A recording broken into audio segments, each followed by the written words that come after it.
Assalamualaikum warahmatullahi wabarakatuh. Alhamdulillah bersyukur kepada Allah Subhanahu wa taala yang mana kita dapat berjumpa kembali di channel Adibaku dalam keadaan sehat walafiat. Kedua kalinya selawat dan salam semoga Allah limpahkan kepada nabi kita Nabi Muhammad sallallahu alaihi wasallam dan semoga kita mendapat syafaatnya kelak di yaumul qiyamah. Amin amin ya rabbal alamin. Para audien Adibaku yang dirahmati Allah, marilah kita bersama menyaksikan kajian Guspa dari awal hingga akhir supaya tidak menimbulkan kesalahpahaman. Judul hanyalah pemanis, tidak bisa mewakili keseluruhan isi video tersebut. Apabila ada kesalahan, saya mohon maaf yang sebesar-besarnya. Akhir kata, wassalamualaikum warahmatullahi wabarakatuh. Selamat menikmati dan selamat menonton. Terima kasih. Assalamualaikum warahmatullahi wabarakatuh. Bismillahirrahmanirrahim. Ketika Rasulullah wafat, itu separuh sahabat hampir mayoritas, ya Rasulullah kita semua ingin kita dulu yang meninggal karena engkau begitu penting. Maka jangan meninggal dulu, kita yang meninggal. Kalau kita yang meninggal tuh gak apa-apa, tapi kalau engkau penting, jangan meninggal. Tapi ada saja sahabat, lah tidak seperti itu. Saya suka Rasulullah meninggal dulu. Alasannya masuk akal. Biar Allah menyaksikan saya kama usaddikuhu hayyan usaddikuhu maitan. Allah biar menyaksikan saya iman kepada Nabi ketika masih hidup. Dan saya buktikan setelah mati pun, setelah meninggal pun, setelah wafat pun, iman. Jadi ternyata baisnya itu supaya orang tahu bahwa iman kita kepada Nabi itu iman yang super. Sehingga ketika beliau sugeng ya kita iman, setelah wafat juga kita iman. Kai usaddikuhu maitan kama usaddikuhu hayyan. Supaya saya mentasdikkan beliau setelah meninggal sebagaimana kita mentasdikkan beliau saat masih hidup. Dan ternyata Allah ridho dengan perkataan sahabat itu. Kenapa Allah ridho? Karena menjadi pelajaran bagi orang-orang yang ditakdir gak menangi Rasulullah Shallallahu Alaihi Wasallam. Tetap mereka ini. Jangan kayak setan. Setan itu kurang ajar betul oleh iblis itu. Masyhur itu. Iblis itu nangis-nangis neng Nabi Musa. Iblis itu takutnya sama Allah itu luar biasa, sampean kalah. Iblis itu setiap ketemu malaikat karena dia ngerti alam gaib, mesti apa itu? Kama sali syaitan idqala lil insani kufur falamma kafara qala inni bari'um minka inni akhafu wa rabbal alamin. Jadi setan iblis itu paling sering bilang inni akhafu wa rabbal alamin karena iblis itu tahu surga, tahu neraka, tahu kekuasaannya Allah. Jadi takutnya sama Allah luar biasa. Makanya setiap dia mengajarkan kekafiran, setelah orang itu kafir gimana? Inni bari umminka, inni akhafuha rabbal alam. Saking takutnya sama Allah, suatu saat iblis ini datangi Nabi Musa. Karena tahu Nabi Musa itu kalimullah. Orang yang bisa komunikasi langsung dengan Allah.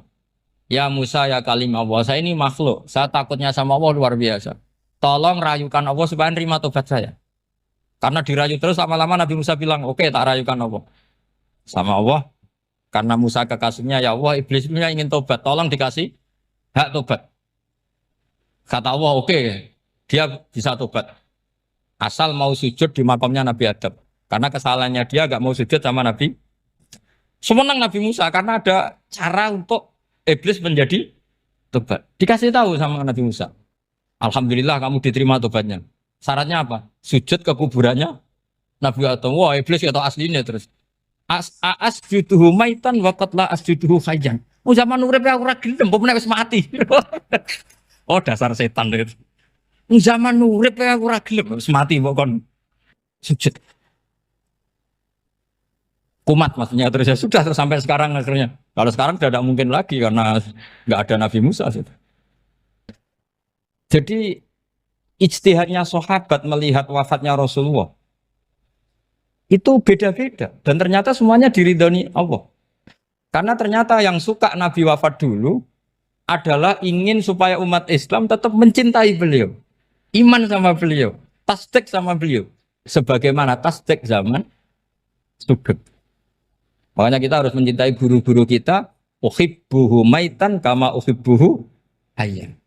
Saya sampai sekarang itu ya merasa Mbah Mun itu tidak meninggal. Saya masih merasa kalau bapak saya tidak meninggal karena kita mencintai beliau-beliau ketika hidup dan ketika wafat itu karena beliau-beliau sama kita juga seperti itu. Rasulullah itu ketika mendekati wafat, ya bahasa halusnya intaqala ila rafiqil a'la. Itu Nabi kalau ngedikan tuh rileks sekali. Hayati khairun lakum wa wafati khairun lakum. Cung aku nak urip ku ya apik. Engko nak aku wis kapundhut ya apik. Fa amma hayati fali asunna lakum as-sunan. Sebagian riwayat fa innakum tuhadditsuna anni wa uhadditsu ankum. Kalau saya masih hidup, saya bisa mengajarkan kamu sunnah, mengajarkan kamu tradisi-tradisi yang benar. Dan ketika aku mati, ketika aku sudah wafat, maka saya jejer Allah, kata Nabi. Saya berdampingan dengan Allah, maksudnya dekat Allah. Tentu bila kaifin walan bisa. Terus sudah fa inna amalakum, amal-amal kamu diperlihatkan ke saya. Berhubung saya sudah dekat Allah, kalau amal kamu baik, saya muji Allah. Kalau amal kamu buruk, saya langsung mintakan ampun kepada Allah. Jadi Nabi rileks sekali. Artinya saya hidup bagus karena bisa ngajarkan kamu as-sunan wa syara'i'. Kalau saya wafat karena saya dekat Allah. Kalau kamu baik, saya muji Allah. Kalau kamu buruk, saya mintakan ampun kepada guru-guru kita juga seperti itu. Justru setelah wafat, beliau-beliau punya kesempatan dekat sama Allah, dekat sama al-malail a'la sehingga mendoakan apa? Nah terus kata Sayyid Muhammad, wala taqulu lima yuqtalu fi sabilillahi amwat. Kamu jangan pernah berkeyakinan atau berpendapat atau berkomentar kalau orang-orang yang mati fi sabilillah adalah berstatus apa? Mati, amwat. Kalah. Terus kata Sayyid Muhammad, hadza li amatis syuhada. Ketentuan ini bagi umumnya syuhada. Artinya gini, umumnya syuhada saja tidak berstatus amwat. Apalagi hadza Rasulullah sayyidul syuhada, sayyidul anbiya, sayyidul mursalin, tentu tidak pernah berstatus amwat. Ya saya ulang lagi ya, jadi zaman cara berpikir amatus syuhada, syuhada yang umum saja berstatus hidup, tidak boleh distatuskan amwat. Apalagi Rasulullah itu sayyidus syuhada, sayyidul anbiya, maka status beliau pasti hayyun la yamut, pasti beliau itu hidup tidak. Dan karena beliau itu asfaq, sangat sayang kepada kita, sebagaimana zaman beliau hidup itu sayang kepada kita, sampai nangis-nangis minta hak syafaat, maka setelah meninggalkan pun beliau pasti sayang kita dan pasti berusaha supaya kita diampuni oleh Allah Subhanahu wa ta'ala. Sehingga ada sahabat yang tadi berpendapat kalau saya nggak masalah Nabi wafat dulu, supaya Allah menyaksikan saya usaddiquhu maitan kama usaddiquhu hayyan. Jadi ini cerita ya, cerita sudut-sudut mana. Fikih itu penting sekali. Kata Sayyid Ali yang Shahibus Simtud Durar itu, wabihi qiwamus syariah. Yang bisa mengawal syariat itu hanya fikih. Fikih itu ya kalau yang paling gampang tentu kita misalnya punya Fathul Qorib, Fathul Mu'in, Fathul Wahab. Tapi yang faham betul, mesti faham itu ngelotok, setengah hafal. Jangan bawa kitabnya tok, yang penting sekian semester terus selesai. Itu sama-sama dosa, itu dosanya ya dosa, mahasiswanya juga dosa. Karena sudah terlanjur sarjana agama, ternyata nggak bisa, itu kan mendingan ndak sarjana agama. Itu saya tak cerita sama Kiai Roba, itu ada fatwa kiai, kiai juga wali. Suatu saat ada penyanyi dangdut top terkenal di Indonesia itu nyanyi dangdut ya penyanyi ya dai, entah itu hakikat entah majas tidak tahu. Itu kiai itu fatwanya lucu, kalau kamu datangi dia pas main dangdut masih saya beri izin, tapi kalau datangi dia pas pengajian itu tak larang kan santrinya jadi eskal, ini pas pengajian dilarang, pas dangdutan kok malah dapat izin. Tapi bukan berarti halal ya, dapat izin. Dapat izin kan potensinya bisa karena dilarang lah ya tetap belerot. Terus suatu saat si santri ini setengah wali, tidak wali tapi setengah. Lama-lama itu memahami gurunya. Memahami gurunya ternyata sirinya begini. Kalau seorang penyanyi yang tidak pernah ngaji, kemudian ngomong agama, itu potensinya itu fadallu wa adallu, sesat dan menyesatkan. Tapi kalau dia sedang nyanyi dangdut, penyanyinya cowok loh, sama jangan bayangkan dangdut putri, enggak, itu cowok sudah tua lagi. Jadi potensi halalnya ada lah maksudnya untuk, tapi tidak alat musiknya orangnya. Tapi kalau dia nyanyi itu paling dosanya hanya nyanyi. Saya ulang lagi, murid tadi akhirnya paham kalau datangi pengajian itu artinya ikrar kalau dia seorang dai atau seorang yang layak ngomong apa? Agama. Itu lebih bahaya karena kita santri, apalagi kita doktor atau MM, terus ngekrori orang yang nggak jelas asal usulnya. Tapi kalau nyanyi kan nyanyi saja. Sehingga itu menjadi fikih. Bahaya terbesar dalam fikih adalah apa? Mengkaji fikih tidak dari ahlinya. Ya saya ulang lagi ya, mengkaji fikih tidak dari apa? Ahli. Nah kenapa demikian? Begini, saya beri contoh. Ilmu fikih itu tentu pertama dari Rasulullah SAW. Kemudian bersanad sampai kita atau kita sampai Rasulullah. Itu ngalami sekian ijtihad yang tidak mudah. Saya beri sekian contoh. Dulu Imam Syafi'i itu sukanya sama guru yang miskin, ya karena rata-rata santri juga miskin. Jadi mesti ngidolakan guru yang miskin, karena sesama miskinnya harus berkoalisi. Tapi akhirnya gurunya Imam Syafi'i itu miskin sekali. Namanya Muslim bin Khalid Az-Zanji itu miskin, Sufyan As-Tsauri miskin, Sufyan bin Uyainah miskin. Setelah ngaji di Medina itu Imam Malik itu kaya. Pas itu Imam Malik sudah kaya. Setiap ketemu Imam Syafi'i dikasih uang. Sampai ketika Imam Malik itu bilang, kamu sudah alim, ilmu saya sudah habis, kamu ngaji sama yang lain. Sama siapa? Kata Imam Malik, orang yang sealim saya sudah meninggal, namanya Abu Hanifah. Tapi dia punya murid, namanya Muhammad bin Hasan Asy-Syaibani, kamu ke sana. Terus Imam Malik datang ke Baki. Dulu Baki itu pasar rental, ya Grab lah kira-kira sekarang. Untuk mengumumkan, siapa kafilah yang mau ke Irak? Kita ya Imam Malik, dibayari sama Imam Malik. Ini yang antar ke Irak, ke Muhammad bin Hasan Asy-Syaibani. Imam Malik mulai ngeper.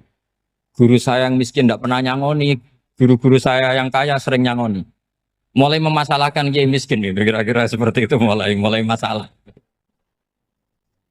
Setelah datang ke Irak, di Muhammad bin Hasan Asy-Syaibani itu si Muhammad bin Hasan Asy-Syaibani itu kalau ngitung uang itu di meja tamu. Jadi punya emas lantaan, punya uang. Kira-kira kalau Indonesia punya rupiah, punya dolar, dihitung itu di ruang tamu. Kata Imam Syafi'i, saya dengan Imam Malik saja enggak serk, ini lebih kedonyan lagi kiai. Ngitung uang itu di ruang tamu. Terus akhirnya si Muhammad bin Hasan Asy-Syaibani ini ahlul usul, dia pakar usul. Kamu heran sama saya? Iya, kiai kok kedonyan. Dia ngomong gitu. Tapi kata Muhammad bin Hasan Asy-Syaibani, kalau kiai tidak boleh kaya, itu tak kayak wong fasik. Ben gue demenan, gue mabuk. Oh jangan, nanti dipakai maksiat. Penjenengan mawon kersane digetoat. Berarti kiai oleh sugih, pun angsal-angsal. Semenjak itu jadi satu fikih bagi Imam Syafi'i. Ternyata kalau mengharamkan kiai sugih, berarti membolehkan yang fasik sugih. Kalau yang fasik sugih bisa dipakai i'anah alal maksiat. Semenjak itu mindset pikiran Imam Syafi'i rubah. Saking rubahnya sampai beliau berpendapat orang bisa beli Alphard, kok beli carry itu haram. Bisa jadi bupati kayak Pak Roba, jadi RT haram. Pokoknya gitu. Bisa keren kayak Gus Bak kok jadi orang pendengar haram. Pokoknya haram terus. Karena dalil beliau al-Islam ya'lu wala yula'aleh. Coba sampean ridho misalnya jadi orang Gresik dipimpin orang yang enggak sholat, ridho enggak? Enggak. Atau sholat tapi enggak bisa ngaji, ridho enggak? Ketika yang bisa ngaji berpotensi jadi buba, terus keterusan. Karena Imam Syafi'i keterusan, ya umatnya keterusan. Akhirnya orang-orang Syafi'i itu politikus rata-rata. Ya, makanya sama jangan kaget sama Baruba. Kakak saya wakil bupati ini. Putranya Mbah Mun ada yang wakil apa? Gubernur. Dulu Gus Wahid yang menteri agama. Itu asal usul dari perubahan fikih, mindset, cara berpikir Imam Syafi'i. Jadi dulu itu fikih ditemukan itu jelimet, ada perdebatan. Itu tidak hanya pada level ulama, pada level Nabi pun ada perdebatan. Jadi jangan kira Nabi itu tidak debat, ya debat. Nabi itu asal seangkatan itu mesti debat, termasuk debat dengan malaikat. Jadi kalau perlu ya debat sama apa? Karena malaikat itu kan lugu itu gak iso mikir. Karena kalau malaikat iso mikir bisa jadi rektor. Nanti kasihan Pak Salam ini. Malaikat gak boleh jadi rektor. Malaikat Israel itu nggak tahu etika. Jadi beliau ketika mau membunuh, mencabut nyawanya Ibrahim datang, ya Ibrahim saya ini disuruh nyabut nyawa kamu. Kata Ibrahim, wah kamu itu pasti salah. Kamu tahu saya siapa? Saya ini Khalilur Rahman, kekasih Allah. Masa kekasih membunuh yang dikasih? Ini nggak benar, logika itu nggak benar. Pasti kamu salah. Karena Israel itu tidak bisa debat. Ketika ditanya, hal ra'aita khalilan yumitu khalilah, masa kekasih membunuh yang dikasih? Saya ini Khalilur Rahman.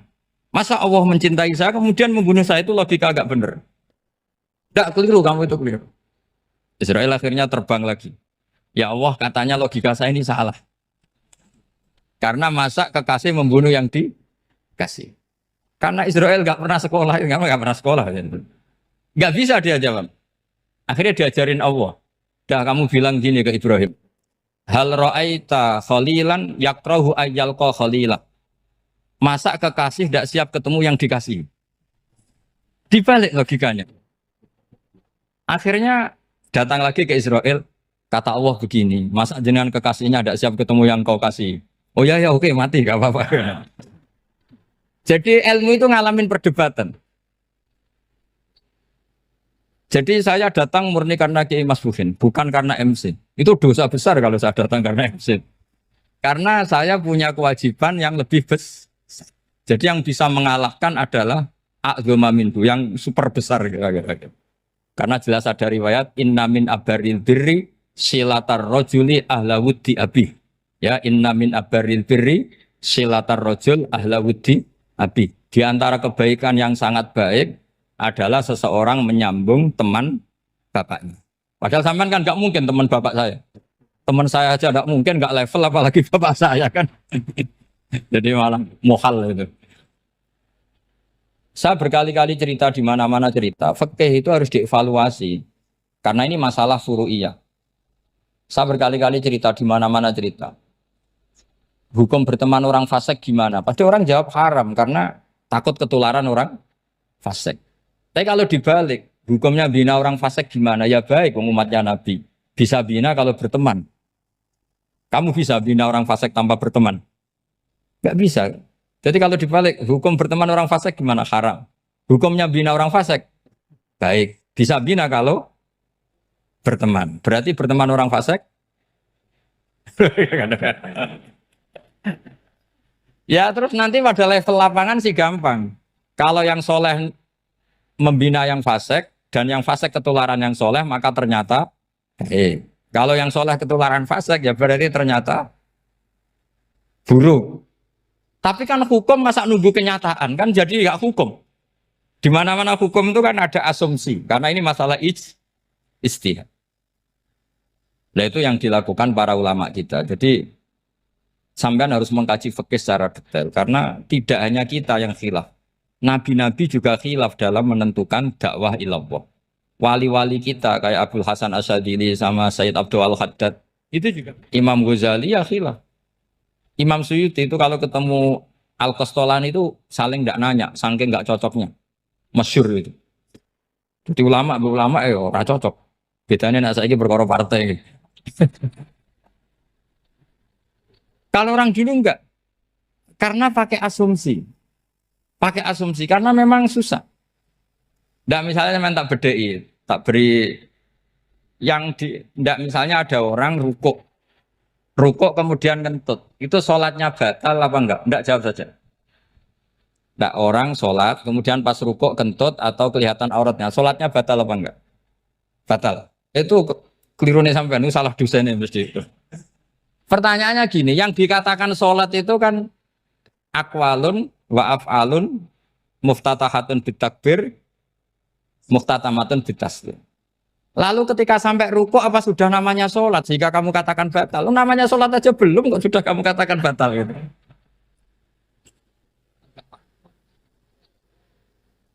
Iya kan? Jadi kalau aku mau sholat pas rukuk ngetut batal atau ora? Mestinya jawaban yang benar, ya ora sholat jadinya gitu. Karena kalau dikatakan sholat, definisinya harus sampai salah. Tapi kan kita nggak mungkin ngomong seperti itu kan dianggap majnun. Padahal itu yang benar, yang punya kecerdasan. Nah makanya pertanyaannya, fikih itu ngikuti bahasa awam apa bahasa istilah? Kalau ngikuti bahasa awam ya kayak tadi, sholat kok pas rukuk kentut maka batal. Sebenarnya yang batal itu sholatnya apa rukuknya? Nah makanya terjadi perdebatan. Kalau yang pakar-pakar usuli itu salah istilah itu nggak mau. Saya ulang lagi, kalau pakar-pakar usuli itu salah istilah itu nggak mau. Terus misalnya tak beri contoh lagi. Kalau imam itu sudah salam pertama itu yang rukun kan salam pertama. Berarti setelah salam pertama imam sudah keluar dari sholat apa belum? Yakin? Ya sudah. Sekarang sama tak bedai. Lalu makmum itu kesunatan langsung berdiri apa nunggu imam salam kedua? Enggak, jawab satu. Nunggu salam kedua kan? Dan itu kriminalis sampai Anda dalam sufi itu. Kriminalnya begini. Berarti Anda bergantung sama orang yang sudah tidak sholat. Kata kamu setelah salam pertama dia sudah tidak sholat. Berarti kamu menginstruksikan makmum berhubungan dengan orang yang sudah tidak sholat. Karena sudah keluar dari sholat ketika salam pertama. Kalau kamu di debat gitu gimana jawabnya? Pusing kan? Berarti robtul makmum bisolatiman sing wis laisa fi sholatin. Berarti menggantungkan sholat sama orang yang sebetulnya sudah tidak sholat. Ada yang jawab, sebagian ulama fikih tetap disunatkan menunggu salam kedua. Karena salam kedua itu masih paket meskipun tidak rukun. Dia paketnya selesai. Tapi selalu pertanyaannya gini, lalu setelah salam pertama itu imam masih sholat gak? Sudah sama berani jawab tuh? Nah ini pentingnya bodoh, gak mikir sebenarnya. Jadi makanya bodoh itu barokah karena gak mikir. Jadi soalnya Rabbana ma khalaqta hadza apa? Batila. Sing bodoh ya barokah, sing pinter ya barokah. Sera barokah maksiat. Serana barokah plus. Jadi ilmu itu harus mengalami satu gesekan karena logika itu bisa dibalik. Nah karena ilmu itu mengalami satu gesekan, satu logika yang bisa kayak iya kayak enggak. Sehingga jargon di dunia ijtihad itu begini. Ra'yuna shawabun yahtamilul khata' wa ra'yuka khata'un yahtamilus shawab. Pendapat saya benar tapi mungkin salah. Tapi pendapat kamu taruhannya salah dulu tapi yang mungkin benar. Jadi mustahid kalau kata mustahid itu lucu. Ngomongnya itu ra'yuna shawabun yahtamilul khata'. Pendapat saya tarifnya benar dulu tapi yang mungkin salah. Kalau pendapat kamu salah tapi ya mungkin benar atau mungkin bisa salah ya tidak tahu pokoknya mungkin benar. Nah kenapa demikian? Begini, di luar masalah tauhid, saya ulang lagi di luar masalah tauhid, itu tentu ada masalah-masalah yang sifatnya ijtihadiyah. Ya saya ulang lagi, yang sifatnya apa?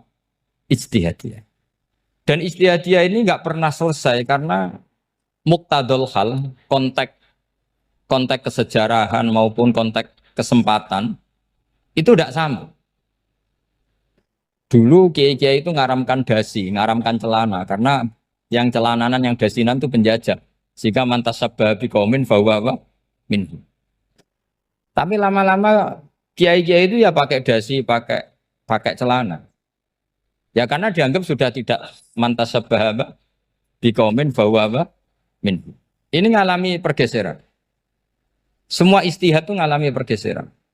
Lalu pertanyaannya begini, lalu ijtihad apa Gus yang permanen? Yang permanen ya ijtihad dengan alatut ijtihad apa? Ijtihad. Saya beri contoh misalnya begini. Nabi Musa itu yang ngalami ijtihad. Kata beliau karena kangen Allah, itu ingin melihat Allah karena kangen. Rabbi arini anzur ilai. Qala lan tarani walakin anzur ilal jabal. Ya sudah namanya orang kangen ya ingin melihat. Ya sudah gitu aja. Sehingga ahli ilmu kalam itu berdebat. Kalau kata ahli sunnah, karena Nabi Musa minta ingin melihat Allah, berarti melihat Allah itu jaiz, mungkin. Karena Nabi nggak boleh bodoh meminta sesuatu yang hal. Maka antipatinya ahli sunnah terhadap pendapat Mu'tazilah itu antipati. Karena menurut pendapat Mu'tazilah Allah itu qadim, Allah itu laisa kamislihi syai'un, sehingga nggak bisa dilihat. Pertanyaannya adalah berarti Nabi Musa meminta sesuatu yang hal. Itu bodoh sekali sampai nggak tahu mana hal, mana apa? Jaiz. Makanya kata Imam Ghazali, masa Nabi Musa yang Nabi nggak tahu kalau melihat Allah itu hal. Sampai minta berarti nganggap itu jaiz atau boleh. Itu cara pandang orang-orang ahli sunnah apa? Wal jannah. Tapi tetap saja sebagian ulama itu ya balelo, yang kayak Mu'tazilah itu ya balelo. Cara berpikir pokoknya itu karena kangen, bukan karena mungkin atau tidak mungkin. Jadi nggak mungkinnya tetap tidak mungkin. Terus mereka dalil la tudrikul absar wa huwa yudrikul absar. Nah, sudut pandang ini akan terus. Ada seorang wali ditanya, kalau kamu di surga ingin melihat Allah apa enggak? Jawabnya enggak. Kenapa ya? Kasihan Allah. Terus kenapa ya? Unazzihu dzalikal jamala an-nadhari misli. Saya tidak ridho Allah yang hebat, yang keren, kemudian sing delok di rumah aku wong gresik. Koyok gak ngergani pangeran. Sebenarnya sing delok Allah ben golongane Nabi Muhammad, Nabi Ibrahim, kowe ra usah ngilangi keren. Maksudnya itu. Jadi ada ulama itu jadi wali kalau sholat itu karena di soft belakang. Tapi jangan ditiru. Itu kan gak lazim ya. Lazimnya kan afdhalus sufuf as-saful awal. Ketika ditanya, kenapa kamu kalau sholat di belakang? Cek GR koyok wani suwan pangeran gak ngarep. Aku sungkan dadi kok gulir. Kalau sampean kan karena males bukan karena sungkan. Jadi itu artinya rasa ya. Makanya nggak bisa, nggak ada istihad itu nggak mungkin karena perasaannya orang itu beda-beda. Itu Sayyid Abdul Al-Haddad itu kalau ngendikan masyhur. Man da'a li dzalimin bil baqa faqad ahabba yusawwa fi ardi. Orang yang mendoakan orang fasik masih hidup, gak mati-mati, itu berarti suka kalau Allah dimaksiati di buminya. Wong fasik kelakuannya rak maksiat, nak mbok dongakno mari. Itu berarti kamu ingin Allah didurakani terus menerus karena si fasik masih hidup. Tapi kalau Abu Hasan As-Sadili cara ngendikan gini, kalimatnya persis. Man ahabba alla yusawwahu fi ardi faqad ahabba alla tadhharu maghfiratuh. Orang yang ingin dunia ini steril gak ada maksiat, maka sama saja berkeinginan tidak melihat luasnya maghfirahnya Allah. Sama-sama wali besar. Tapi cara pandang hubungannya dengan Allah seperti itu. Jadi mau tidak mau, istihad itu mau tidak mau. Makanya tidak usah dipertentangkan misalnya cara berpakaian, cara apa. Yang penting sesuai aturan Islam ya sudah. Karena ini urusan rasa. Urusan apa? Rasa. Itu Syekh Hasan Basri itu sering jagongan sama Robiah Hadawiyah. Itu secara fikih salah. Tapi pas itu ulama fikih ditanya, kenapa Anda tidak komentar terhadap dua wali besar yang sering ketemu? Andaikan semua santri seperti itu akan saya halalkan, Gatot. Karena nggak mungkin punya nafsu. Sehingga fikih dulu memang masih asli. Kamu lihat di takrib misalnya, lelaki melihat perempuan itu nggak boleh kecuali sekian alasan. Termasuk boleh itu li taklim karena mengajar atau lil muamalah. Lah ini yang mulai masalah. Ada warung kopi, penjaganya cantik. Santri-santri ngopi. Ini lil muamalah kan kasus ini. Mau disalahkan tuh ada takbirnya. Mau dibenarkan ini jelas fasik kan, jelas fasik. Jelas fasik. Maksudnya sudah fasik sebelum itu ditambah itu, jadi fasiknya permanen. Nah pertanyaannya adalah kalau kamu ngajar mbak-mbak kemudian hafal yang cantik yang enggak, itu taklim lin nazar apa nazar li taklim? Itu taklim apa modus? Makanya kalau ngopi cari bakul yang cantik, itu muamalah untuk nazar apa nazar untuk muamalah? Loh kalau saya ngopi dengan kirobah pasti halal. Karena begini, berjalan saja, bareng capek, nggak tahu itu warungnya siapa, terus berhenti ngopi. Kebetulan bakulnya cantik. Nah itu mungkin halal karena kan saya tidak milih-milih. Ingin ngopi kebetulan bakulnya cantik. Kalau kamu kan nggak apal daftarnya. Wah itu mesti haram itu. Mesti haram itu. Karena berarti kan kamu menjadikan ngopi ini modus. Gue jagani nak takok pangeran. Lho kok nazar? Muamalah Gusti, muamalah. Itu mesti modus. Maka fikih itu harus dikawal oleh tasawuf. Kalau ndak, semua hukum fikih bisa diakalin. Makanya Imam Bukhari punya satu bab namanya Kitabul Khiyab. Bab mengkhilaf fikih. Beliau itu antinya sama Abu Hanifah itu luar biasa. Nggak ada ulama dibenci Imam Bukhari kayak Abu Hanifah. Masyhur itu. Untungnya beliau nggak menangi Abu Hanifah. Kalau menangi geger terus ini. Bisa faksul masail terus. Itu Abu Hanifah itu ulama yang suka khilaf. Khilaf itu merekayasa hukum. Misalnya begini. Saya ini puasa agak lemes. Ujian agak lemes. Apalagi kiai serapati di duit santri beling-beling lemes ini. Apa mangan ini kan poso-poso kok mangan kan gak keren. Supaya saya bisa makan dan halal. Saya bisa ngajak kiai Robai ya jalan-jalan. Jalan-jalan nyari yang jarak 2 marhalah, ya sudah, terus bisa makan. Kalau ditanya Allah kok makan, musafir. Jadi bolehkah insya safar menciptakan pergi demi untuk supaya boleh iftar? Boleh enggak cara jenengan? Enggak boleh, alasannya apa? Kan pergi. Perginya juga enggak maksiat. Itu khilaf. Tapi Sayyid Muhammad, Abuya Sayyid Muhammad, Muhammad bin Alawi, Sayyid Muhammad, itu membela Abu Hanifah. Artinya membela jangan semua khilaf itu diharamkan. Karena itu cara, saya ulang lagi, karena itu cara untuk mengawal bahwa hukum Allah itu luas. Karena kalau nggak ada khilaf itu ya kita kesulitan. Kita kesulitan. Misalnya begini, ini penjelasannya, makanya kita harus sering mendengar. Saya itu dulu masih sangat fikih itu protes, kenapa ada puluhan polisi wanita? Itu kan pekerjaan cowok ya, pekerjaan pria. Tapi setelah mendapat penjelasan dari polisi, itu alasannya masuk akal, Gus. Kadang-kadang orang nakal itu menyembunyikan narkoba itu di alat wanitanya. Itu kalau semua lelaki, polisi kayak jenengan, itu kan masalah itu. Sehingga memang harus ada polisi wanita karena sebagian pengedar narkoba itu perempuan dan menyembunyikannya di tempat itu. Kalau semua polisi cowok kan gak kebayang. Sehingga kita akhirnya mendengar membolehkan polisi itu wanita. Ada wilayah yang harus wanita. Begitu juga ada pertanyaan, kenapa sih dokter kandungan itu cowok? Saya punya banyak santri yang muhibin saya itu dokter kandungan. Tak tanya, kamu itu kok cowok kok jadi dokter kandungan? Kan pekerjaannya seperti itu. Dia jawabnya lucu. Dari 10 yang tes jadi dokter kandungan, itu yang cewek itu lulus 2. Yang cowok lulus semua. Karena ketika cewek dites melihat ketuban pecah darah itu langsung pingsan. Sehingga yang secara psikologi dablek itu kan memang lelaki. Jadi roh wongnya sewakit santai. Kadang nggak lahir-lahir cinta ini nang jopo rokokan santai.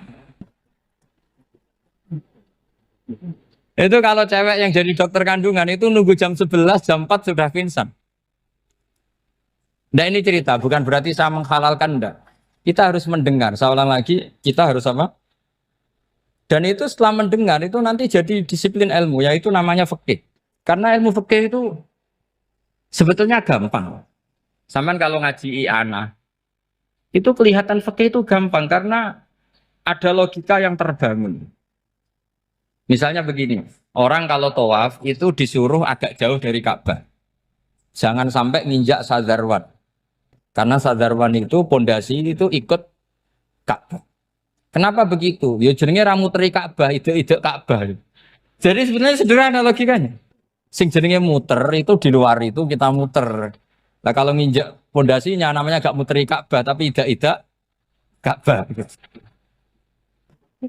Ya jadi sederhana sebetulnya ya masuk akal.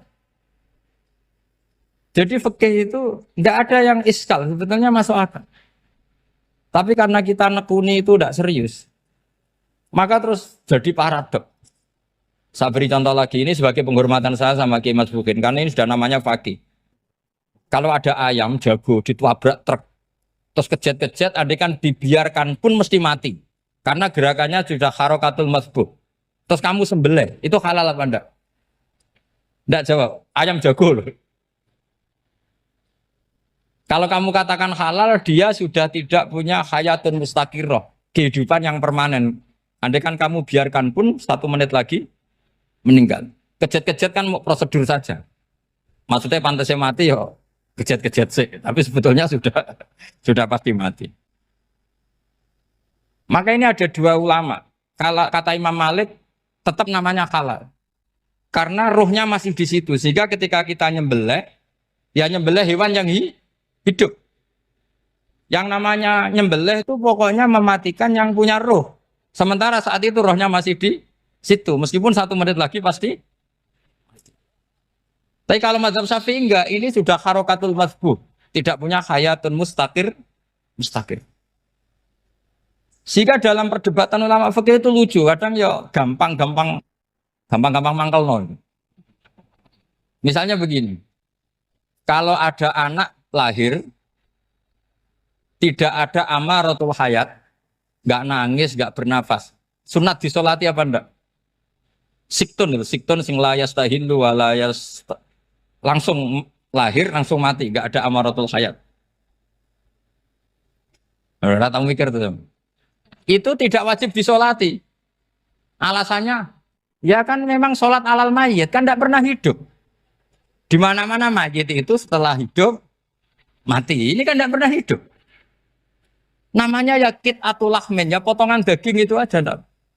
Jadi kadang fikih diwaca tenan jebule mangkel no. Terus ketika di kitab Minhajul Thalibin itu, kalau kamu keluar mani itu wajib mandi enggak? Wajib kan?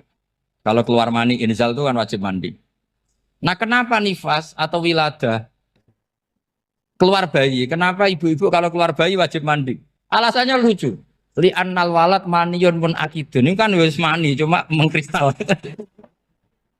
Jadi kadang pakai mangkel. Apa ya? Sembrono gitu. Masuk wajib mandi wiladah itu karena apa? Li'annal walad maniyun mun akidun. Ini kok mani sing wis mengkristal.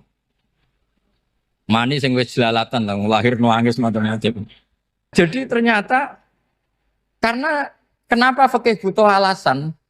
Nyari hadis tentang keluar anak mandi itu enggak ada yang sorry. Yang ada adalah tentang inzal. Innamal ma' minal. Akhirnya dicari-cari. Ternyata walad itu maniyun menakitu.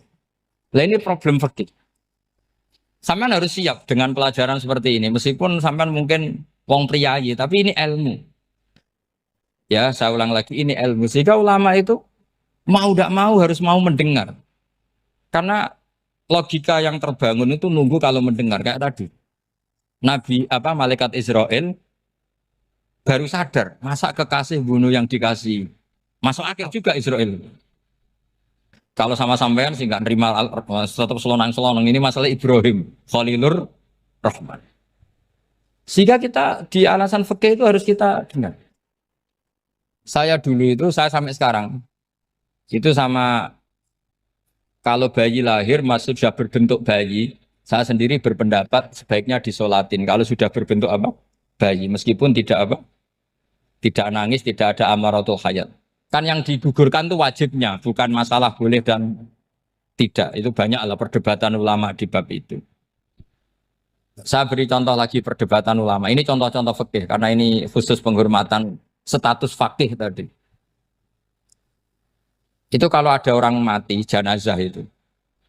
Jenazah itu kalau sholat, itu kan umumnya jenazah di depan, kita nyolati di belakang. Itu yang mengatakan begitu ya tidak punya alasan. Ya taunya mulai dulu begitu, di mana-mana nyolati jenazah, jenazahnya di depan. Tapi di kitab Mahalli jelas diterangkan, kata kaul sa'ani tidak wajib. Alasannya ya lucu, fa'indal jenazah laisat bi imamin. Jenazah itu tidak imam, kenapa harus di depan? Kan kacau kan. Lu coba alasannya di depan apa? Dia ada imam kok. Nah barokahnya fikih itu, sehingga kita melihat di Arab Saudi sekarang, itu jenazah kan di belakang.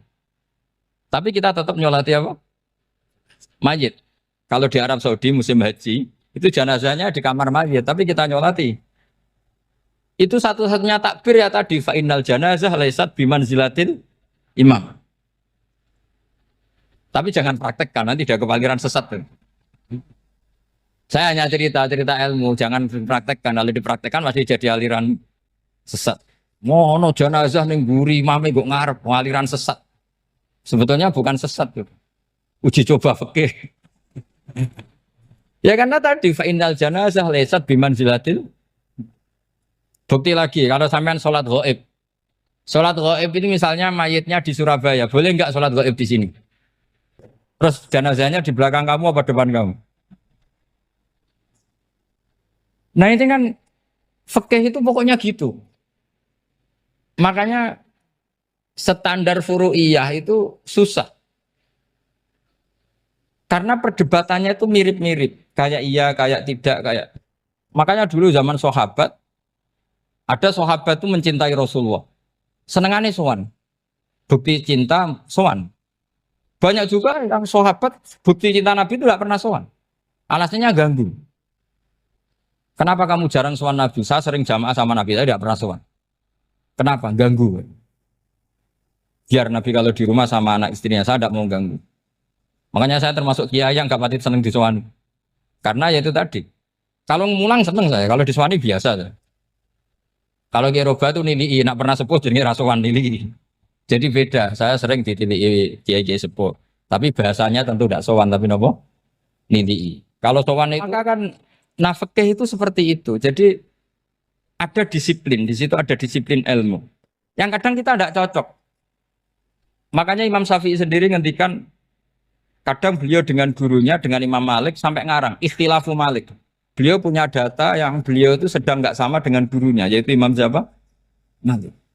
Karena mindsetnya itu beda. Tidak sampai misalnya saya tanya, sholat itu harus menghadap kemana? Tidak, jawab saja. Kiblat kan. Ukurannya apa coba? Namanya madhep. Wajah apa dada?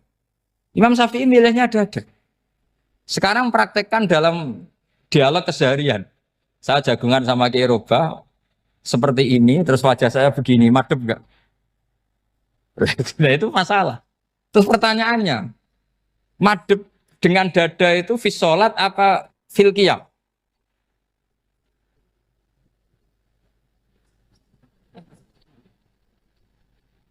Loh enggak, kalau fis sholat pas sujud dada kamu madep mana coba? Kamu enggak pernah mikir kan? Ya madep pakai dada itu kan kalau berdiri, kalau rukuk sama sujud.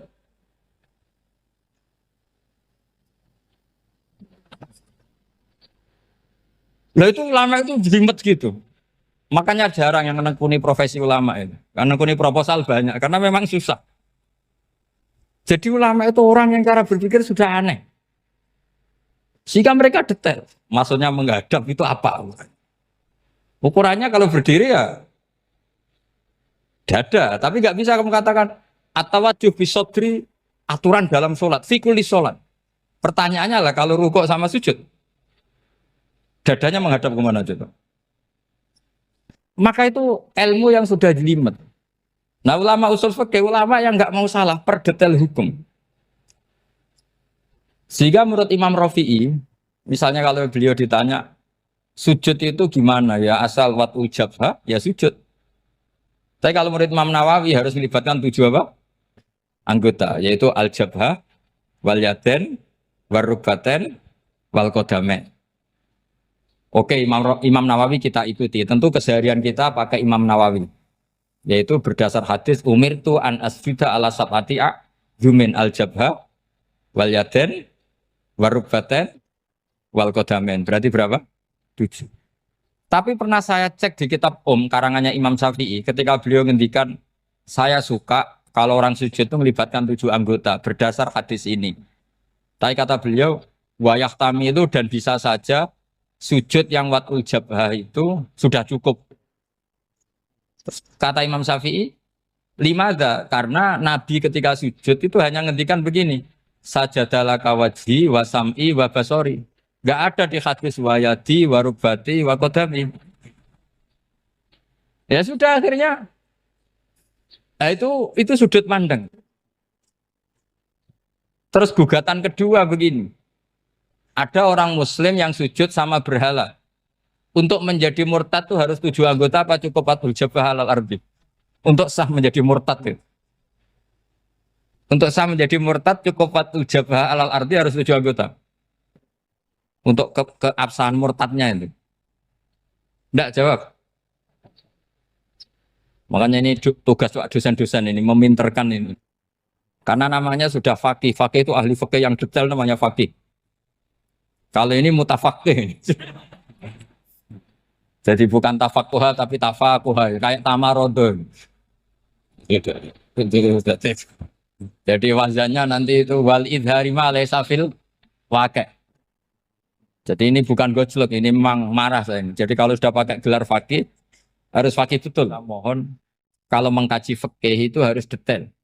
Minimal takrib itu setengah hafal. Supaya konstruksi ilmu itu utuh. Saya sama lagi konstruksi ilmu itu. Karena ilmu itu mesti ada yang apa ya? Ya rodok setengah salah itu, tapi disalahno ora kena. Ndak sampean tak bedheki, nak pancen bener langsung tak angkat jadi rektor. Nak bener tuh. Coba rukun sholat pertama itu apa coba? Rukun sholat pertama. Niat. Niat sama berdiri dulu mana? Ayo niat dulu baru berdiri, apa berdiri dulu baru niat? Berarti niat sama berdiri dulu mana? Rubah kan? Artinya kita mau bilang tartib, urutannya niat, berdiri, takbir, gak bisa. Yang dikatakan niat itu apa?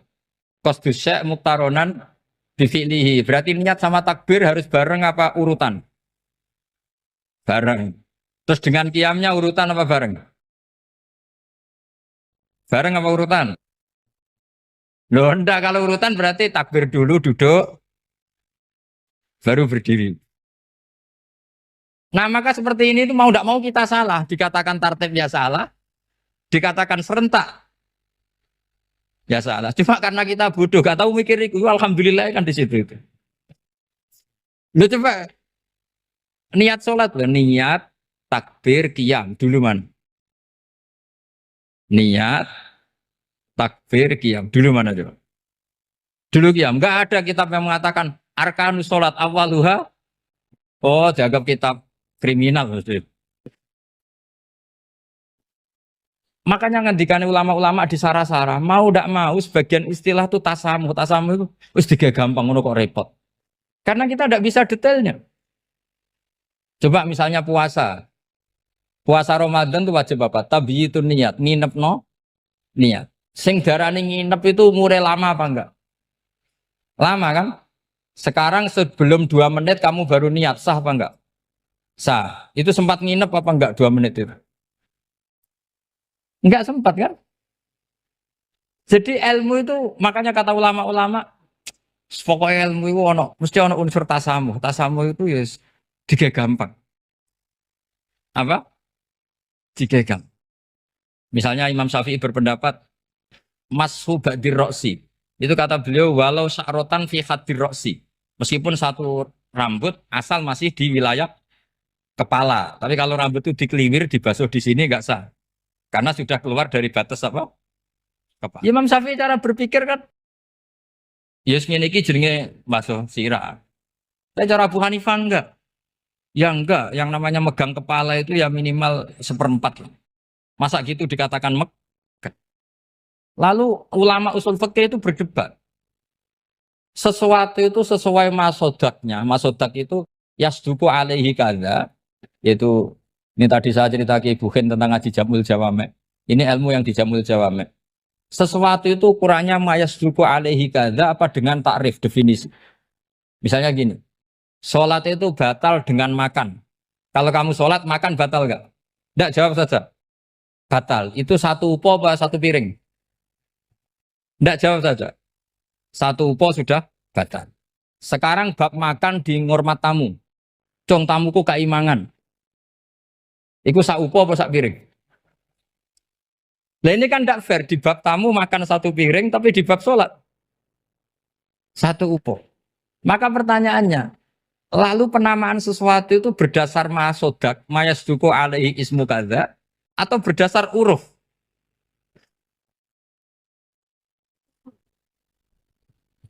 Ukurannya apa coba? Maka terus jadi perdebatan. Nah ini di sini ini pentingnya ulama karena sekarang saya bedai sekarang. Cengkeh itu wangi apa enggak? Kategorinya cengkeh. Wangi kan? Kalau orang bikin kue tar pasti pakai apa? Cengkeh. Pakai wedang ronde supaya manis. Apa wangi dikasih apa? Cengkeh. Nah itu saya berkali-kali cerita. Pernah mau dipikirkan orang Islam juga boleh rokok. Karena dianggap pakai apa? Mewangi karena ada apa? Cengkeh. Tapi terus didebat. Kalau gitu berarti orang Jumatan sunat rokok. Karena Jumatan disunatkan pakai pewangi. Wah itu kan akhirnya tuh, wah iya ya, repot ya kan. Jadi kalau cengkeh kamu kategorikan wewangen, yang orang Islam nggak boleh rokok karena pakai cengkeh yang wangi, konsekuensinya orang Jumatan sunat rokok karena berarti di masjid pakai apa? Pewangi. Kan sesat semua. Jadi itu ilmu. Makanya selain fikih mateng, itu ada ilmu yang namanya usul fikih. Usul fikih itu yang neliti itu. Mayas duku alaihi kada. Jadi yus ngono iku darani ngono. Saurang lagi. Ngono iku wis darani ngono. Ora perlu roh detail. Ya, saya ulang lagi. Wis ora perlu roh detail. Makanya Abu Hanifah itu misalnya basuh wajah. Wis angger kecelok ngene iki basuh wajah. Nek Imam Syafi'i kan detail. Mimba ini mana bitis syari sampai ila somahe uzunehi ila zakon. Terus mana bitis syari Imam Syafi'i nambah apa? Ghaliban. Kenapa ditambah ghaliban? Karena kalau orang budak mana bitis syarinya di sini. Jadi itu fikih. Jadi fikih itu jelimet. Padahal kita ini nggak pernah berpikir secerdas Imam Syafi'i, tapi akhirnya ya mikir juga. Agak ditambah ghaliban, mana bitis syarinya orang budak kan? Sini. Terus sekarang perdebatannya, orang budak basuh mastur roksi di sini sah enggak? Karena tadi itu wajah apa kepala gitu ya. Kan jadi bingung gitu. Ya makanya ini mukadimah saya supaya sampean apa lebih disiplin belajar apa? Fikih dan setidaknya didiskusikan lah kitab-kitab Minhajul Thalibin atau kitab-kitab Mahali. Karena di situ nanti ada perdebatan.